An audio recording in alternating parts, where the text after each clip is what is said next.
Good evening.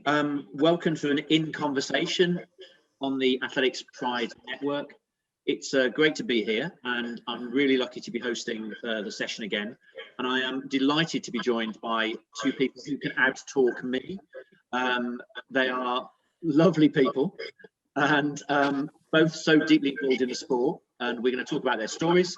We're going to talk about LGBT plus History Month, and we're going to reflect upon the International Disabilities Day that was in December, and the theme that came out of that, which was "Not all disabilities are visible." So I'd like to introduce to Beth Tucker and to Shelley Holroyd. Hi, ladies. Hi. It's great to have you back with us, all fit and well. And maybe I can start with the whole theme of LGBT History Month. And, you know, people ask, why do we have a month like this? Why is there a Black History Month? And these types of questions. And it's sometimes a very easy answer to give, but I think our responsibility seems to be to educate people as well, doesn't it? So if I asked you both, first of all, what does LGBT History Month mean to you? And what do you think it should probably mean to other people outside of our community? Who wants to go first? Shall I go first, Shelley? We'll do it alphabetically, Beth, so yeah, you go first. Yeah, that's all right. The LGBTQ plus History Month means a great deal to me because it really promotes equality within the world that we live in currently. I believe in the last few years, particularly since the coronavirus pandemic has happened, there's been a lot of things that have come to the surface more so, and it's in people's minds to kind of treat people with respect and kindness. And I think especially recently I've been kind of, again, in my head, been thinking about the equality about LGBTQ groups through watching a relevant programme called It's a Sin on Channel 4, especially with the AIDS pandemic, which is so kind of current in our minds with the coronavirus pandemic. And that kind of is a big kind of part of history for a lot of LGBTQ people, and the fact that it's just come out in January, the end of January, and it's going into LGBTQ History Month. I think that's kind of quite prominent, and it's just putting, you know, LGBTQ rights on the forefront of people's minds and on the media agenda, and especially for younger people like myself who didn't live through the 80s, and I'm thankful that medicine has advanced. I think it's been quite a good eye-opener and also a reminder that how far we've come, but how far we've still got to go. So totally. I think you're right. I think you're right, Beth. I think one of the biggest words you came in with there, apart from making me and Shelley feel really old because we did live through the 80s, was the word respect.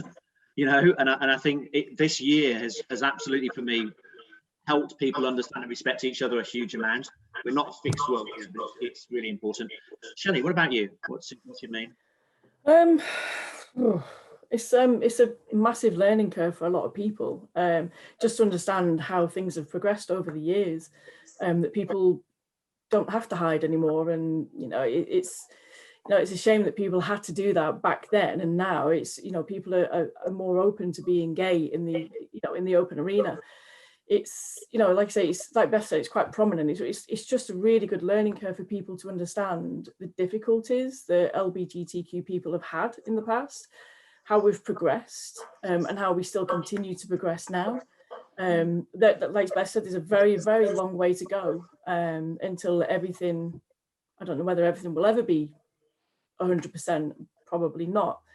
But it just gives people an opportunity to look outside their own little bubble and realize that people do have trouble, people do have issues, people are not on their own. There's a lot of people out there that are LGBTQ that still have problems in their family life, personal life, work life. So it's a massive opportunity for companies, people, just to take note and say, okay, there's something we can do about this, and we can promote it a bit more and be more inclusive. Yeah, I think you both come out with some really good words there: education, respect, understanding, and recognition. I think absolutely, I'd agree with you both that we shouldn't have to have a month that celebrates the fact that there are different people on this planet and not just straight people. Or, you know, it's simple, if it's in its simplest terms, it is about being a fully inclusive society, isn't it? And I suppose that takes us the next step in terms of being inclusive. You're both prominent members of the Athletics Pride Network.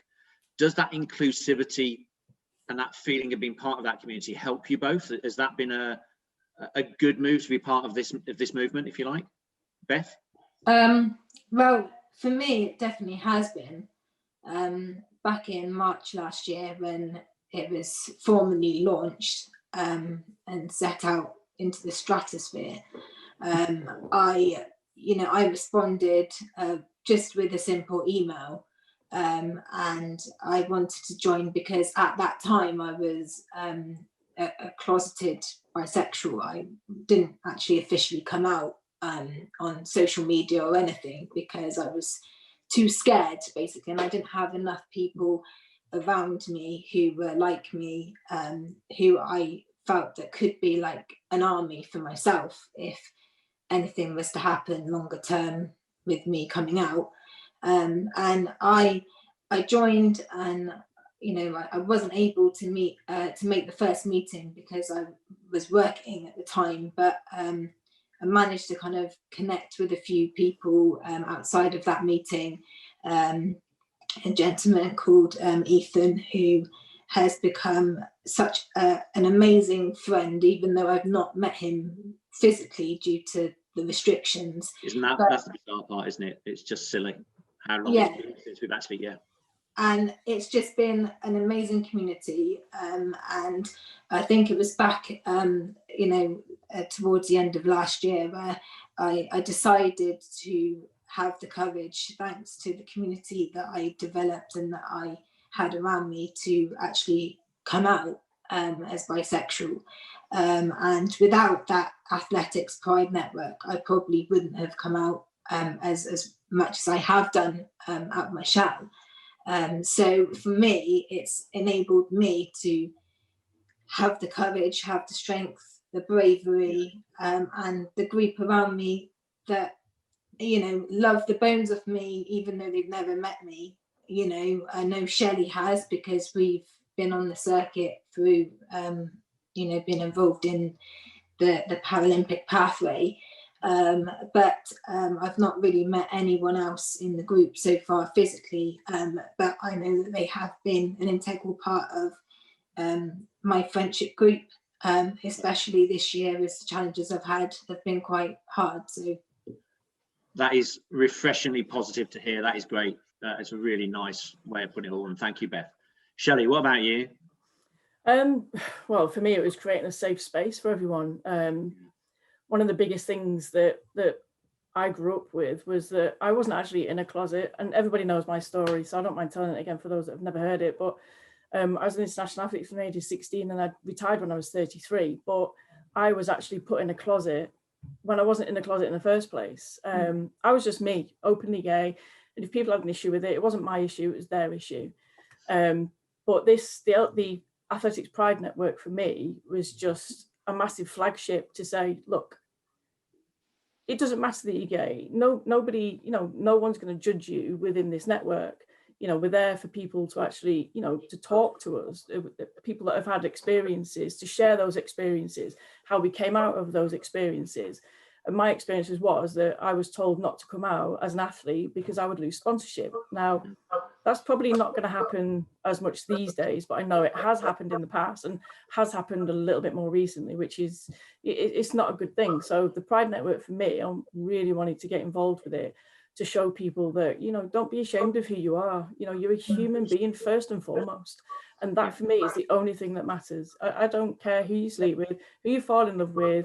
If you're a human being, I've got all the time in the world for everybody. So if I can help just one person within that network to help them come through any issues that they're having, any mental health issues that they're having because, they're being persecuted for being gay, then, I will sit there all day and speak to someone about it as long as I could be there for someone. So that was why I wanted this network. And when Beth came out, I was amazed.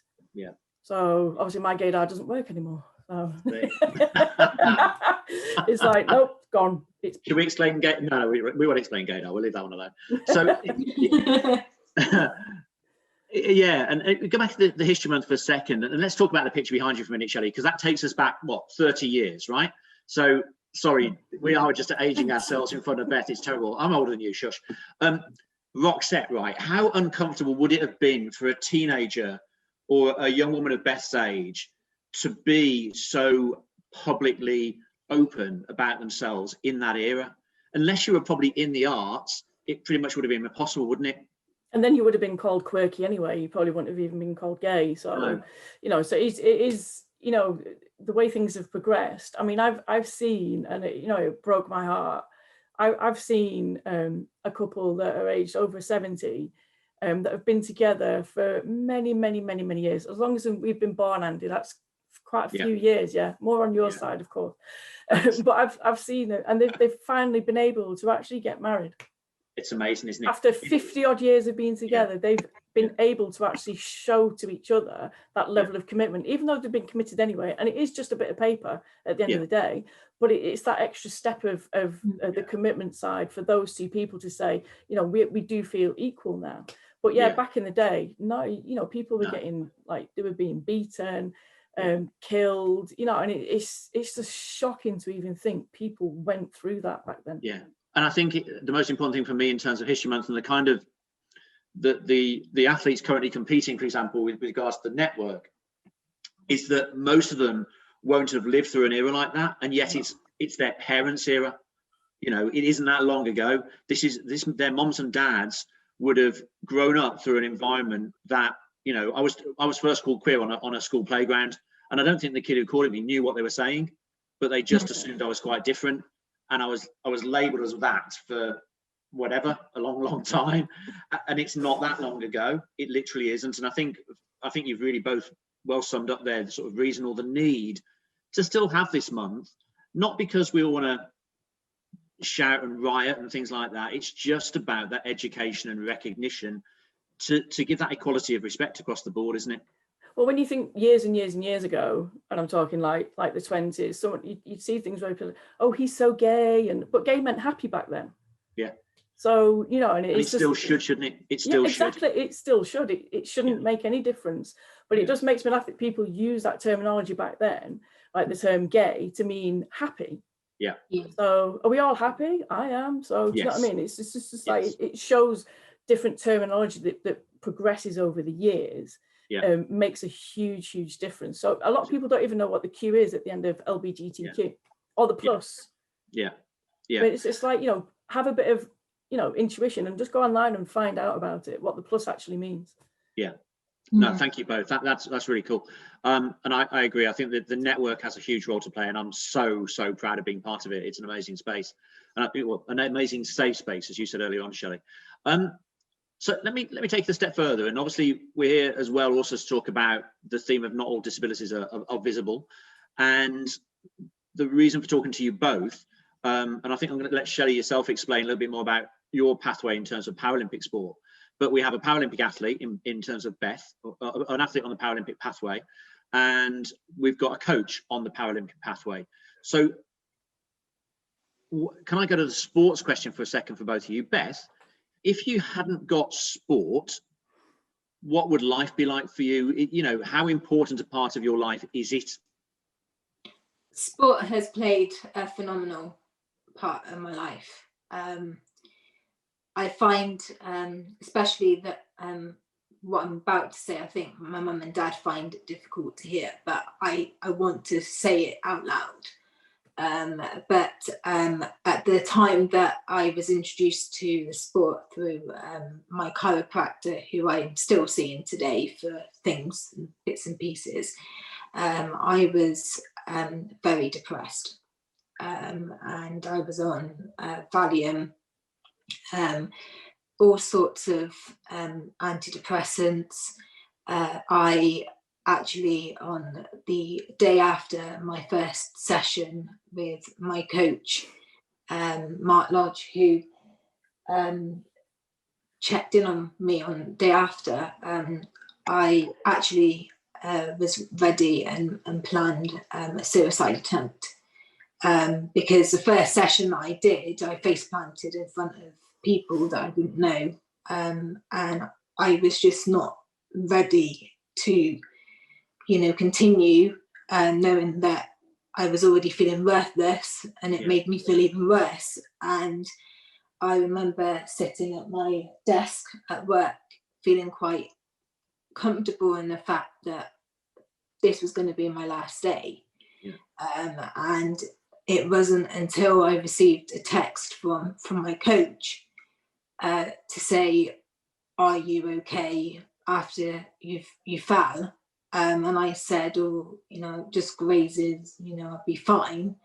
And then he messaged me back to say, "Are you coming to the next session? Because I believe that I can develop you to become something amazing, and I know that you've got the ability and that you've got it in you to do an awesome thing in your life."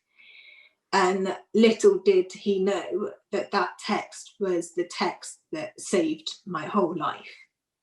The sooner my coach believed in me, and I only met my coach the day before, that it just completely put a curveball in every sense of the word. Like, I was just stopped in my tracks, and I couldn't believe that, that there was a world that believed in me. And I found it so late at the age of 22, but I just wouldn't even be here if I didn't even start the sport, and if my coach hadn't took the time out of his day and to text me.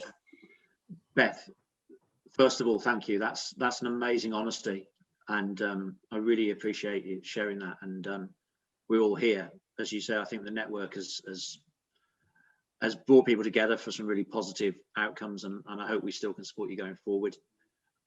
But based on that, was your position on that day, was it the disability that had you at a low point, do you think, in terms of competing, and therefore the concern about when you fell? Was it just that it was such an alien environment to you? Who took you to the sport? Because obviously you met somebody, and I think coaches have such an important role to play. I mean, obviously in that situation, a massive impact with just one phone call. But who got you to the sport? Was it parents going, "Let's try something new"? Is it yourself thinking, "I need something to take me forward"? What was the decision that got you there? That was my chiropractor. Okay. I was my chiropractor. I'm going to give him a shout out because he's amazing. Do it, absolutely. In Bath, Cleve Chiropractic in Bristol. I met him when I was 20. Because I was having some issues which were postural and things like that. I got signed off from NHS physios when I was 18 because they deemed that they could do all they could do for me. And they're fantastic. And believe you me, there were plenty of people that need the physiotherapy more than me. So I was ready, and I was okay to kind of sign off, because it meant that I didn't have to go to hospital every other month, and it meant that I didn't have to do any exercise at that time. And you are most definitely an athlete. No, you're an athlete, right? If you can find an excuse not to exercise, you're definitely an athlete. I know. That's good. And I met him, and he said, "Look, I think I can help make your cerebral palsy a little bit more manageable, and Cool. so you can cope with." So I thought, right, I immediately instilled a good rapport with this chiropractor. I might as well just do once a month for the next kind of couple of years, see how it goes. And we developed a good relationship, and he then put a proposition to me, which he said that he knew a professional person who was then my coach. And he wanted just to speak to him about me. So he asked my permission to disclose some information about my background and things. And I said, well, yeah, thinking that, you know, nothing would come of it. And then a week later, he then said to me, do you fancy doing running? And I was like, no. And it was between 6 weeks of between me writing down comebacks and excuses so that I could get them ready for when I go to my treatment. Yeah. Then him to come back with more comebacks that I couldn't answer back on. And eventually I actually ran out of excuses. Yeah, coaches are very good at that. Sorry, coaches have got way more answers to those excuses than you care to mention. There's a whole section on the coaching course that says how to find an answer to the crap excuses the athletes give. Yeah, and then eventually, like my chiropractor and I was just like, right, okay, right, you've got me. I will do a week. And he went off skiing. I then did a week, and then a week turned into a month, and that's fantastic. Yeah, 29, you know, and I've been doing it since 22, so that's Brilliant. 8 years of me being involved in the sport, and it's thanks to my chiro who spotted the mental health benefits that he could have and the physical benefits. Fantastic, thank you. And I think that you raised a good point there at the end in terms of the mental health benefits. So that's from the athlete perspective. Shelley, you were an athlete first on the Olympic pathway, and you went to games, at major games, several times as a javelin thrower. But then you went to Paralympic sport in terms of your coaching pathway. Can you tell us a little bit about your story and why you chose that direction? Wow. Well, I retired in 2006, not because I wanted to, because I had to. I'd managed to bend my tibia 6 degrees inwards at the Commonwealth Games in Melbourne. And that was it for me. I was done. And I was like, oh my God. And like Beth, I'm quite open and honest with everything. I was depressed for 2 years and decided, I was living in Canada as well at the time. So, and it was, you know, it was even worse as I was away from everybody. And when I came back, I had numerous operations, and, you know, in 2008, I was like, I've got to do something about this. Ended up with a tailor spatial frame attached to my leg. They literally cut my tibia in half and realigned it and had a massive frame on. And no disrespect to anyone that's disabled, but I actually did feel disabled at the time. And, you know, I found ways of working around it, how I could, you know, drive my car with a massive frame attached to my leg. I did get authorization to say that I could actually drive. But, you know, people were offering me disabled bays. I'm like, no, I'm not disabled. I'm not disabled. I was determined to say, no, I'm not disabled. I'm okay. I can get out of the car. And then I had the frame off, and they'd hit a nerve, which left me with no feeling in my right leg. So again, I felt disabled again because I didn't know what was going on. And, you know, and it's left me since 2009, it's left me with chronic pain syndrome. So when we say, like, you know, not all disabilities are visible, I actually do suffer with chronic pain syndrome now. So, you know, and I have to take tablets every day to try and stop the pain, and take tablets to stop feeling like I've got ants crawling all over my legs, because that's exactly how it makes me feel. But when I decided to start coaching, it was quite an easy option for me because I'd been an athlete, and I'd from the age of 16 up until 33, I was on the international circuit. I wanted to give so much back because I'd taken so much from the sport that helped me.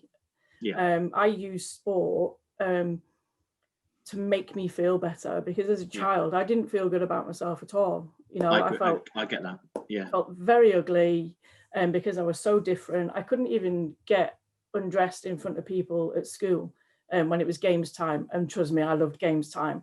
But, you know, and sports days and stuff like that, I just couldn't do it. I just felt really ugly because I knew I was different to everybody else. I knew I was gay from a very, very young age. And, you know, like I say, my parents accepted it. They, you know, said, daughter, at the end of the day, we don't care. But it still made me feel very ugly to myself. So, you know, and I struggled with that for a long time, which is why sport for me was just an absolute lifesaver. Beth, we can chat about this another day. I'll tell you a long story. So that was why I wanted to give something back, because it helped me.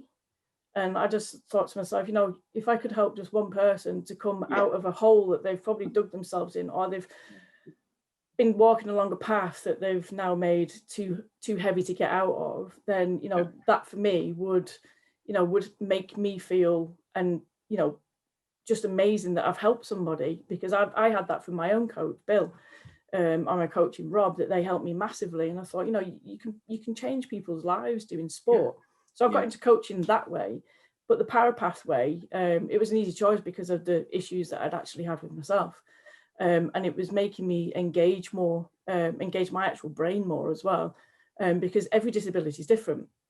You know, even though Beth's a T37, but not all T37s or F37s are the same. You know, they've all got the little quirky bits about them, you know, and it just amazed me so much that it took a hell of a lot more for me to understand someone, and a hell of a lot more to understand their disability in order for me to actually help them as an athlete. Yeah. It was amazing.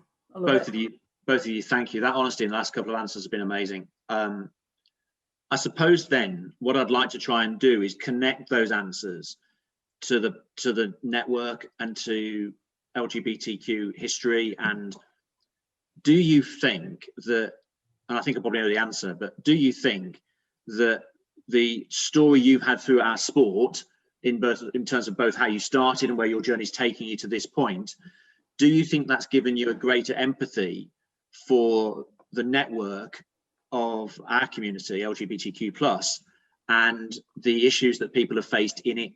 Because obviously, you know, LGBT History Month isn't about sport per se, it's about the entirety of the community. But sport does play a huge part in the mental health of people. It plays a huge part in keeping people fit. It plays a huge part in giving you a lot of self-respect and valuing yourself in terms of being able to do something. Do you think both that side of it, down your pathway on the Paralympic side of our sport, and I'll come back to, I don't want to talk about size, and I'll explain that comment in a second, but there's the Paralympic pathway you've both journeyed on as coach and athlete. Has it helped you, or can you see the connections between the Paralympic pathway and the issues faced for the LGBTQ+ community as well? I can definitely, only because I think disabled people have got similar challenges in society as well. Because my disability is physical, yes it is, but also it can be a little bit mental because of neurological issues. So therefore I get tired, more mentally tired quicker and faster than most.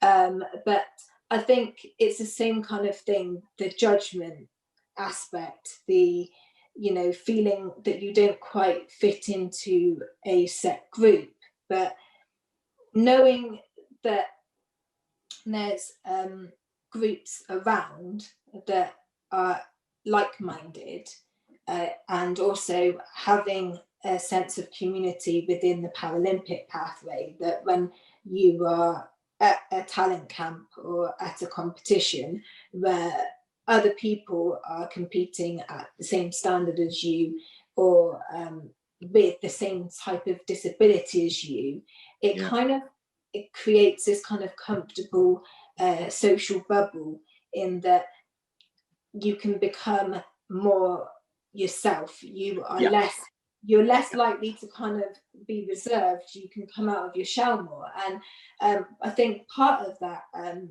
has been linked into the Paralympics in 2012, where again, I'm mentioning another programme, but the last leg played an integral part in creating a safe space for people to address the stigma of disabilities, and actually reminding people that yes, in their tagline, it is okay to talk about disability and to ask questions, but mindfully.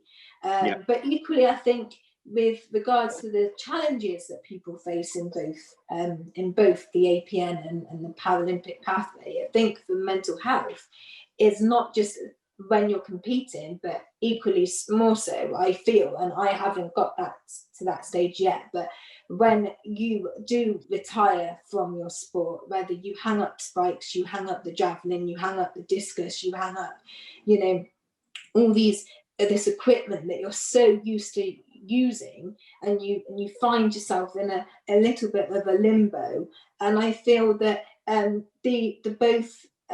both kind of sectors enable people to establish long forming relationships. Perfect. So that when they leave the sport, they've still got a sense of community that they can be part of.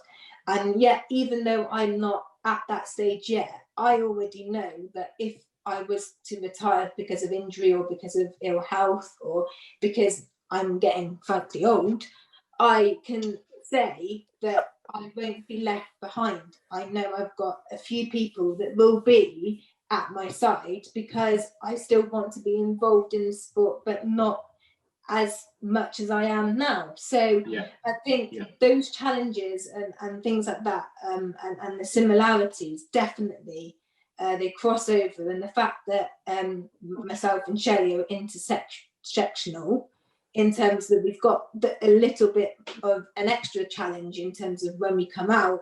It's not that we just come out as bisexuals, but equally we've got disabilities and health challenges that can make us more vulnerable to backlash. So it's establishing those firm communities that instill that safety in numbers and going forward, really. Great.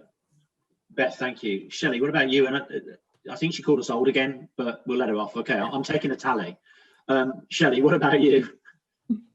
I've got 5 times so far, so just watch it, Beth. Hi. I know where you live.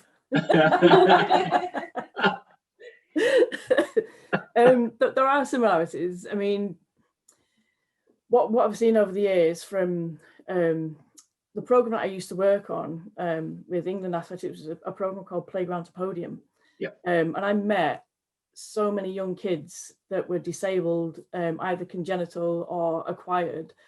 And I do remember meeting this one young lad who told me this horrific story, but he turned it into such a positive story. I was just amazed. He had me in tears in the middle of an athletics field. I was absolutely in tears at how he'd actually done it and turned everything around. And this is one of the biggest things for me with the APN, and obviously Beth with a disability and stuff, is just like you can always see a positive. You know, you don't have to always see the negative side. And if someone does make fun out of you, which I've seen people do with people with a disability, I've seen it happen with someone who's LGBTQ, you know, it's just spin it in your advantage and turn it into such a positive. And it's your way of fighting back at the end of the day. It's just a massive thing for me that, you know, you have to spin it to turn it into a positive for yourself. And Beth's done that with a story that she mentioned earlier. And now she's got another story that she can tell with the APN, you know, and help other disabled para-athletes. Using the right terminology, it's para-athletes. You know, and if any other para-athletes are feeling the same way Beth was feeling, then, you know, Beth's there. And I'm sure, Beth, you're probably quite happy to help and talk to people and talk about your story. And that, for me, that's helping both sides, for helping the APN and also helping the fact that, you know, they do have a disability. I think the APN as a whole will actually help a lot more people than they actually realise. You know, not to necessarily just come out, but to actually make themselves feel better about themselves. No, I totally agree with what you both said. I think my point earlier on that I was going to sort of come back to was that I tried very hard not to say you're a para-athlete coach, because actually you and I are both coaches. It's irrelevant who we coach and what those people are as individuals. And actually that's exactly the same message it should be as to whether someone is black or white or gay or straight. And that again really sums up the reason why this conversation is so important, that we shouldn't be talking sides or divisions or lines, because that in itself creates the point where a coach or an athlete might go, I'm sorry, I can't work with you. Why not? Well, I'm a 100-meter runner and you coach sprinters. Yeah, but you've got a disability, or yeah, but you're gay. That I'm so grateful that our sport, I don't think, ever has those conversations. I think, well, it does. Well, maybe I'll qualify that. Sorry. I think because I fully get, actually, going back a few years, the sort of when the coach education pathway, and I was part of that department back in the sort of early 2000s, that were looking at how we restructure coaching licenses and the language that was being used. It took a long amount of time. And you're right, I agree. Sorry, maybe I was incorrect. It hasn't fixed yet, that there are still people out there that look at our sport and go, I don't know how to coach someone with a disability. What are you talking about? You know, you've got a coaching license, and gratefully the coaching license doesn't make that division. and neither should it. If there's things that we can do to help coach better and more effectively, great. Yeah. But I'm glad it doesn't. But you're right, sorry, Shelley, it probably does still. We still do face some of those issues, don't we? Unfortunately, yeah, it's a big thing at the minute. You know, and there was a chat in Facebook the other week that, you know, we're the most inclusive sports, and yet they were being very disrespectful to trans athletes. And it's like, well, you can't be inclusive if you're being so disrespectful to a community where you're saying they shouldn't be involved in the sport. Yeah. For me, at the end of the day, you know, they're a human being, and this is where people are going wrong. They're looking at that person and say, well, you're gay, so, you know, that's no, you can't have a trans athlete in sport. That they can have their own trans athlete games. It's like, okay, you know, so you're not inclusive at all. Yeah. And this is one of the biggest issues, is that it doesn't matter what people say, how much we do talk about it, you're still going to get the naysayers that are just always going to be there. And, you know, all we can do is just educate people as much as possible. People don't realize that with trans athletes, that they're human beings. So what, the trans athletes, I don't care if they want to do sport, brilliant. You know, for me, if they want to do athletics, fabulous. I don't really, it's not my decision. It's their decision if they want to do athletics. And you know what? And I'll embrace it if they want to do athletics, because it is a fantastic sport to be involved in. It's amazing to be involved in. So, you know, if they want to do it, and it's like Beth said, mental health, you know, it is absolutely amazing, because you know what, you know, I used to do boxing when I was training. Oh my God, that helped me so much, get so much aggression out of, you know, some, you know, nasty comments or backstabbing or anything like that. I just used to beat the punch bag up like crazy just to get some aggression out. And this is what athletics can actually do for people. So if people are having mental health issues or anything like that, and they're trans athletes, you know what, let give them, you know, reach out to us, isn't it? Yeah, give them that chance, because, you know, like I say, they're people at the end of the day, and that's all we are. We are people.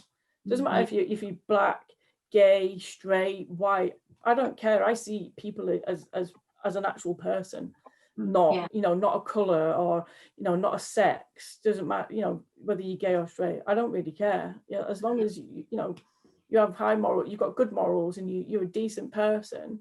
That's all you need for me. It's just It's interesting, Kelly. Sorry, Kelly. When I say Kelly for then, I've had worse. Sorry, yeah, me too. You know, the first time you started coaching, question: were people aware of your sexuality? Do you think that's ever affected them working with you as a coach? Because I agree totally with you that I hope I have never looked at anybody that's come to me and said, "Can you help me?" and gone like that, and gone, I don't know what to say. Whereas I've said, yes, let's have a chat about it and decide. I may not always be the right person to help them, but I'm not judging that decision based on who they are as a person. It's you know, what have you ever had that situation, do you think? No, not at all. I mean, I've never been, like I say, I've never been in a closet. I was put in a closet by media, unfortunately, and it was, you know, it's like you'll lose your sponsors and everything else. It's like, well, you know, all right then. I never discuss my personal life anyway, not even when I'm in work. No, absolutely. So, because that's that, you know, outside when I finish work's in a box and it's shut off until I start again the next day. And that's how I've always been. I've been very regimented, but that's the athlete in me anyway. You have to be very regimented. But in terms of like, if an athlete approaches me and asks for help, then I just help everyone. It doesn't really matter to me. And if I like you, if I can't help them, I'll find someone that can. Yeah. You know, so that's the easiest way to do it. I mean, I'm qualified in sprints, jumps, and throws, so I can actually help like the majority of people. But I do specialize in throws, and I do specialize in para, because I love it, and it you know, taxes my brain a hell of a lot more. But you know, I've never had an issue where someone hasn't wanted to work with me because I'm gay. And like I say, if people have an issue with me being gay, then that's their problem, not mine. I'm quite happy living my life. So can I just jump in on that, Andy? Of course you can, Beth. Because In terms of inclusivity and how to coach people, I believe, and I'm obviously biased towards my coach because he has been such an influential part of my life. But I truly believe that without my coach's open mind set, I probably wouldn't have thrived the way I have done in life. Because when I first met Mark, and it was the first session, he literally threw me in with people that were able-bodied as well as disabled people. And by doing that, that kind of like crushes the stigma down further. So for him to have recognised that actually I just want to be part of a group, I don't want to be part of the para group or the Olympic stream. I just want to be part of a community. And the fact that Mark was so very forward thinking in just kind of going, do you know what? I'm going to train a disabled athlete with other athletes to show that we as para athletes do work hard and do train hard. We're not scared of falling over, as I've done twice in my athletic career, one on national television, I must say. But, you know, we're not scared of hard work, and we're not the typical people that society has kind of created this idea for us to be. And it's the same thing with me being bisexual. I mean, I actually came out to my coach before I came out to the wider athletics community, because I thought if I had my coach's support, then that would as well encourage me to feel a bit more open when I was ready. And the fact that he had already kind of had an idea that I was bisexual kind of was just like, oh, okay, you've had the idea, it's fine. And because I was an adult about it, I could speak to him and just be honest. But it was very difficult for me, and it's difficult for everyone. It depends on each person's experience. But I train with a lot of younger people, which are classed as minors, they're under 18s. So I can't really have that open conversation as I would like to. But the fact that I've got my coach's support in that situation means that if something was to happen on social media that was related to my athletics, that, you know, someone had said something about me having a disability or my sexuality, the fact that my coach is my friend on Facebook means that he will be automatically ready to jump in and support me. And that is crucial. And I believe that the coach's support is crucial in helping athletes being included. And that's not that's not athletes, but para athletes, that's just any athlete. Absolutely. So it shouldn't be labels. There shouldn't be labels. It should just be, you're an athlete, get on with it, go and sprint. You're an athlete, go and throw. You're an athlete, train hard. Because anyone can achieve anything, and we're all in this life trying to achieve what we can and being the best version of ourselves. So that should be the main aim of the coach, not segregating and doing that forward. Speaking on behalf of me and the other coach in the conversation, I think that's absolutely why we're coaching. I think we are trying to, I think Shelley said it absolutely earlier on, we coach in order to make the people we work with better if we can. I mean, and that's from day to day, you know, and if that leads to an Olympic podium, fantastic, or a Paralympic podium, fantastic. If it leads to 3 PBs in a year and then they retire, great.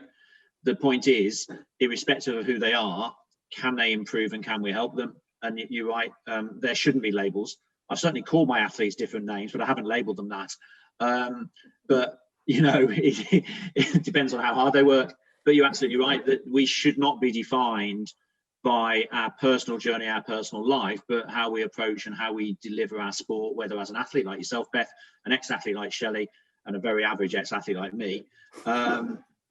You know, it's just, have we enjoyed ourselves? Have we had a great journey? And where are we going to go to next?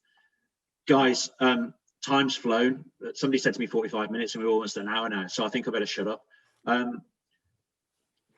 What about the rest of the month? We've got the whole of February to celebrate the rainbow. Do you, I mean, in a stupid, I was going to ask you a stupid question. What plans have you got to celebrate LGBTQ History Month? And I should preface that with online, because there's probably nothing else we can do, is there? I mean, I've got a conference next week on LGBTQ plus sport and the networks. That's going to be fun. What about yourselves? Have you spotted any celebration or online stuff you'd want to join in with? Because I think it's going to be an exciting month, isn't it? It is. I just think I'm just going to be myself.